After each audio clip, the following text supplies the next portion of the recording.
Some say that one who hasn't read Dostoevsky is not fully equipped to discuss life.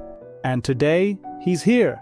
Let's welcome this insurmountable peak in the history of world literature, the great inquisitor of the human soul, the Russian literary giant, Fyodor Dostoevsky.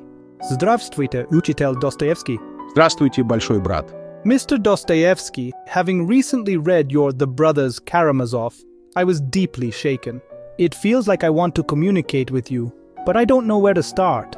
As another famous writer, Mom, said, attempting to summarize and discuss it might be an insult to the book. Not at all, brother. Would you like to summarize the main points of the book? Perhaps not. Mainly because summary language is insufficient to express the vivid and delicate details in the book. If one wants to appreciate the charm of this book, I highly recommend reading the original. All right then. But what I want to know is, what do you want to express through this book? The complexity of human nature? Each of us, to a greater or lesser extent, is a Karamazov, myself included. Within each of us there is an Alyosha, a Dmitri, and an Ivan.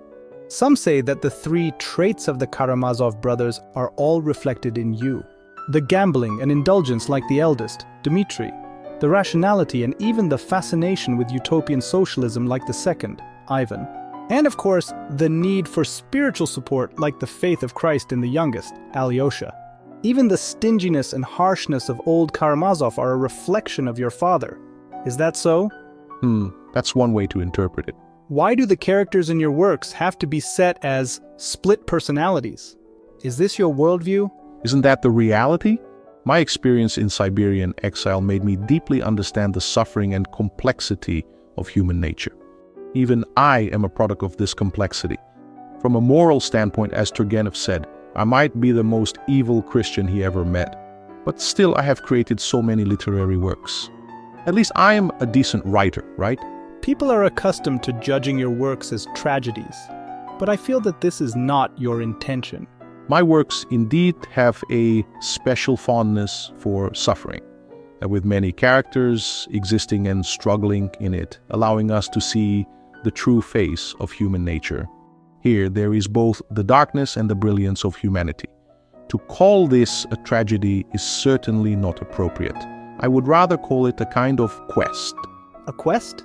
For what? A quest for that light. The light that allows people to find meaning in life amidst harsh realities.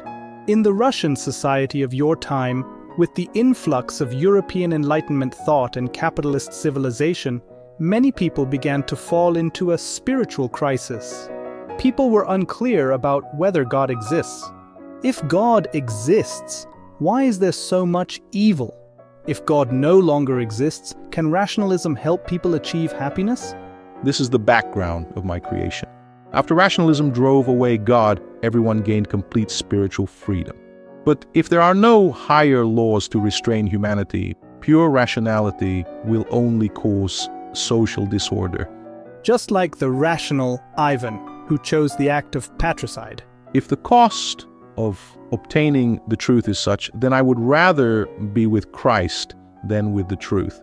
So in the end, the second son Ivan went mad, and the illegitimate son, Smerdyakov, also committed suicide. Well, it's necessary for the plot. Then how do you think people should overcome evil? In my view, for this proposition, all social systems are ineffective. Only the rebuilding of morality can bring change. This task should be left to God to complete. God? Isn't God non-existent? The God I'm talking about is not elsewhere but in the heart of every specific person. The innate goodness in humans can overcome evil. Well, just like the youngest son, Alyosha, who, after witnessing various ugliness, still holds a compassionate heart to explore and discover the potential goodness in human nature. This may be the hope for the continued proliferation of the human species.